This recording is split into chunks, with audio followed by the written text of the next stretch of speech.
পেঁয়াজটা কিন্তু এর চাইতে আরো অনেক মোটা হইতো, আরো মোটা হতো। 200-250 গ্রাম করে এমনিতেই প্রত্যেকটা হবে।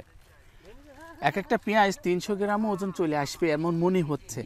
এই যে গাছ আমরা যদি একটু রেখে দিই, একটা গাছ দেখাই, এই গাছ তো কাঁচা। জি জি জি, আপনার এই গাছ যদি শুকিয়ে যেত বুঝছেন, তখনই আমাদের পেঁয়াজটা আরো পরিপূর্ণ হতো, আরো পরিপূর্ণ হতো। জি। এই পেঁয়াজটা ওজন করলে 200 গ্রাম হবে। হুম। তাহলে এই পেঁয়াজটি যদি আরো 1 মাস রাখা যেত, তাহলে 300 গ্রাম ওজন 300 গ্রাম চলে আসতো।